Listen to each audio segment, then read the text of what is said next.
Otep, bien-aimés frères et sœurs, vous connaîtrez la vérité et la vérité vous affranchira. Ça, c'est pas moi qui le dis, c'est la Bible qui le dit.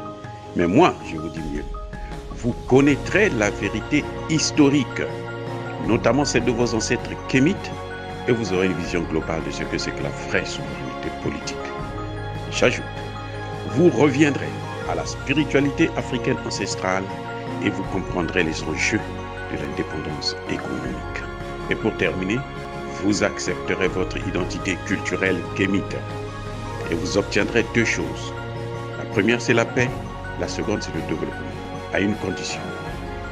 L'unité de toute l'Afrique noire, l'unité de tous les Noirs du monde entier.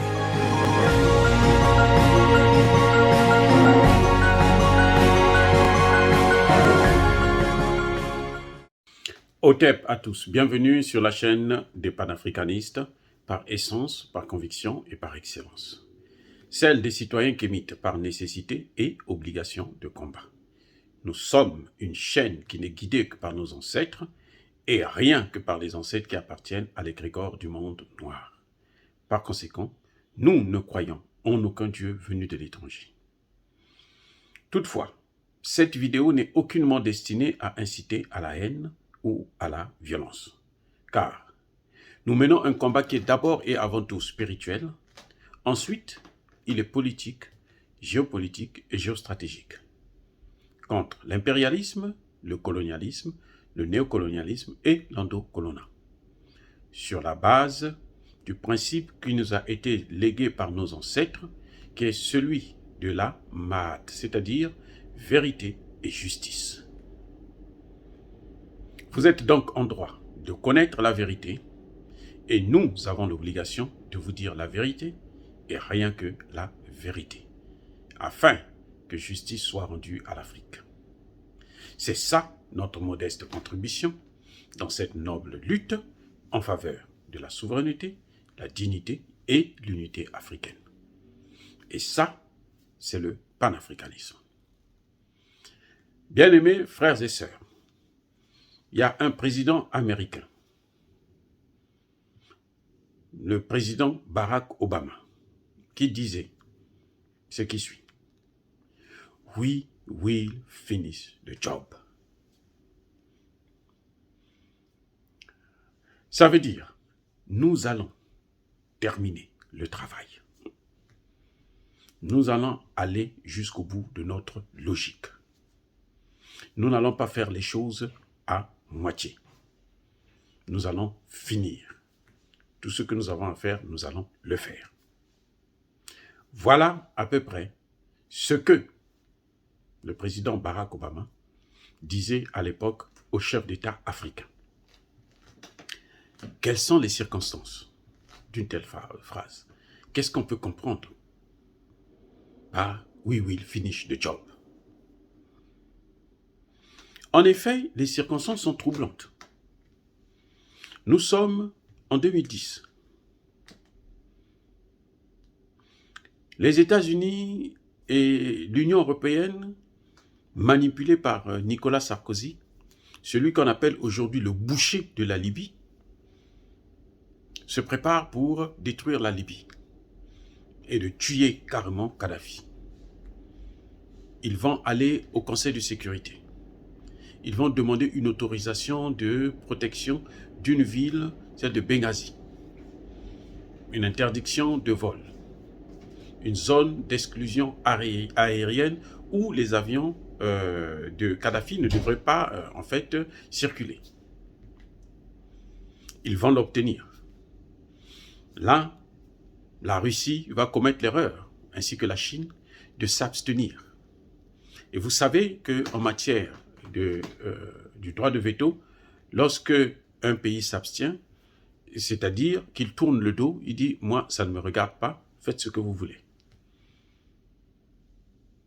D'ailleurs, aujourd'hui, la Russie le regrette amèrement, ainsi que la Chine.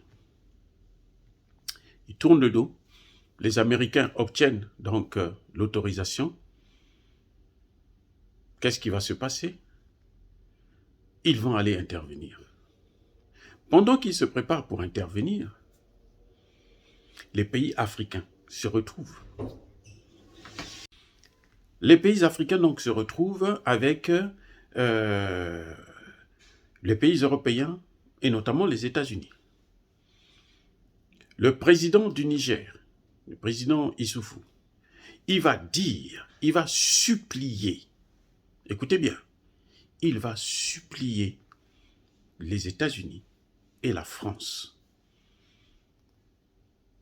que, s'il vous plaît, ne déstabilisez pas la Libye, parce que si vous déstabilisez la Libye, vous allez déstabiliser tout le Sahel. Vous allez déstabiliser une bonne partie de l'Afrique. Voilà ce que le président du Niger disait à Barack Obama et à Nicolas Sarkozy, le boucher de la Libye. Nicolas Sarkozy, il avait la tête ailleurs, il avait déjà son plan, il fallait qu'ils interviennent, il fallait déloger Kadhafi, il fallait le tuer pour stopper le projet de Kadhafi, de création d'une monnaie africaine commune qui devrait avoir des conséquences énormes sur la Banque mondiale et le FMI. On se tourne vers Barack Obama, qui est noir, donc un Africain américain, il dit, bon, monsieur le président, ce que vous faites là, vous êtes en train de détruire le berceau de l'humanité, vous êtes en train de détruire chez vous-même. Obama va dire, il va répondre, we will finish the job. Nous allons terminer le travail. Les pays africains ont compris en cela que terminer le travail dont il parlait, c'était de enlever Kadhafi, installer la démocratie et puis faire évoluer donc les projets que Kadhafi avait en tête, puisqu'il avait des réserves d'or et tout qui étaient là pour justement garantir la monnaie qu'il devrait créer pour les pays africains. Donc, pour eux, ils se disaient que non, le président américain, qui est de surcroît un Africain américain, c'est un kémite, donc lui, il a dit qu'il va terminer le travail, ça veut dire qu'il va instaurer la démocratie. Or, on le voit jusqu'à présent, il n'y a pas de démocratie en Libye. Il n'y a pas de paix en Libye. Et la situation de la Libye a empoisonné les autres pays de la sous-région, notamment le Sahel. Ça a déstabilisé toute la région. Les terroristes qui ont travaillé en Libye, on les a pris, on les a amenés et on les a jetés en pâture dans le Sahel. On les a dispersés dans le Sahel. Et on leur a donné les armes, on leur a tout donné pour faire le travail. Voilà ce que Barack Obama disait, oui, il finish the job. C'est-à-dire, au lieu d'instaurer la démocratie en Libye, c'est de déstabiliser la sous-région. Ça, c'est que Barack Obama a obtenu. We will finish the job. Nous allons terminer le travail. Terminer le travail, ce n'était pas instaurer la démocratie. Ce n'était pas apporter la paix en Libye. Ce n'était pas apporter la paix en Afrique. C'était détruire le continent noir. Détruire les pays de la sous-région. C'était déstabiliser le golfe de Guinée. Donc encore un territoire plus grand que celui du Sahel. C'était déstabiliser le continent africain. C'était pour permettre donc à ce que, si le continent est déstabilisé, s'ils mettent des terroristes dans la région, eux-mêmes ils viendront en pompiers pyromanes pour négocier avec ces terroristes, les mettre à l'écart et contrôler le continent et continuer à nous recoloniser et à piller les matières premières. Voilà exactement ce que voulait dire « We will finish the job » prononcé par Barack Obama, le président américain, le président noir, le premier président noir des États-Unis. Voilà ce que l'homme noir est capable de faire à ce continent. Eh oui, quand il disait oui, we'll finish the job, il n'est pas parti, il n'a pas quitté le pouvoir en laissant derrière lui une démocratie en Libye. Il est parti en laissant derrière lui le sang de ses frères couler, le sang parler jusqu'aujourd'hui. On compte des milliers de morts au Mali et des millions de déplacés au Mali. On compte des dizaines, des centaines de morts au Burkina Faso, civils et militaires. Et d'ailleurs, les chaînes occidentales n'en parlent pas. Les chaînes occidentales viennent pour surveiller, pour espionner les troupes locales, les troupes africaines, pour décourager ces troupes-là, pour qu'ils ne puissent pas faire le travail, pour qu'ils puissent laisser que la déstabilisation puisse se poursuivre, afin qu'eux, ils puissent toujours pérenniser leur présence en Afrique et leur prédation des matières premières africaines. C'est pour ça que vous voyez que lorsque le Mali, l'armée malienne monte en puissance,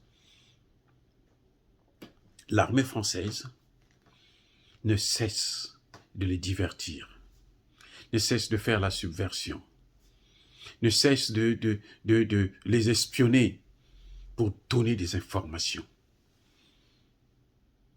aux terroristes. Comment pouvez-vous comprendre que l'armée malienne est en train de faire un déplacement vers Ngossi pour renforcer la base qui venait d'être libérée par les Français? Il y a des drones français qui les suivent jusqu'à destination. Et la même nuit, ils sont attaqués. Ils sont attaqués par les autres qui leur donnent l'information, qui leur donnent le renseignement. La guerre d'aujourd'hui, sans le renseignement, elle n'est pas possible. Qui donne le renseignement, c'est l'armée française. C'est les puissances occidentales qui donnent des renseignements aux terroristes pour attaquer nos militaires, pour tuer nos militaires, pour tuer nos civils, nos femmes, nos enfants. Et en plus, on accuse cette armée d'être à l'origine de la tuerie. Vous voyez, vous vous rendez compte, l'armée française peut suivre le déplacement de l'armée malienne sur des colonnes de chars et de soldats. Mais elle n'a jamais donné un renseignement sur le déplacement des terroristes qui sont de 200, 350 motos avec des armes, des jeeps et autres. Elle n'a jamais pu les observer. Elle n'a jamais pu les voir. Ça veut dire qu'elle est complice. Elle faisait le travail pour eux. Voilà ce qu'ils ont appelé eux, we will finish the job. Nous allons occuper l'Afrique. Nous allons recoloniser l'Afrique.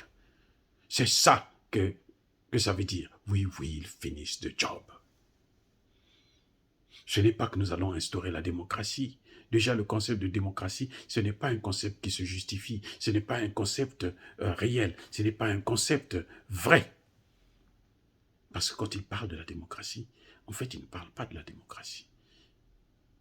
Il parle de la démocratie quand ça les avantage, quand leurs intérêts sont en jeu. Quand les intérêts ne sont pas en jeu, il n'y a pas de démocratie.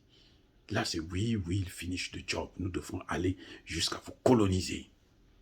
Jusqu'à coloniser l'homme noir. Jusqu'à le reprendre en esclavage. Même si c'est avec un nègre de maison, c'est-à-dire un noir qui est président des États-Unis. Eh oui. Bien-aimés frères et sœurs, dire cela, c'est inciter à la haine ou à la violence. Non. Nous sommes une force tranquille. Nous assumons nos propos. Ya Bakolerve, Ya Malembe. Soyez bénis par le Dieu des Kémites, le Dieu de nos ancêtres engélivés.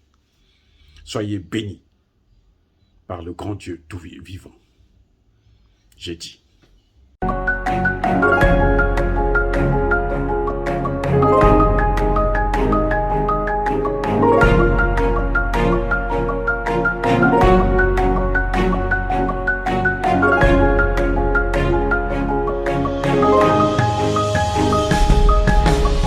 Eux, ils marchent. par la foi et non par la vue.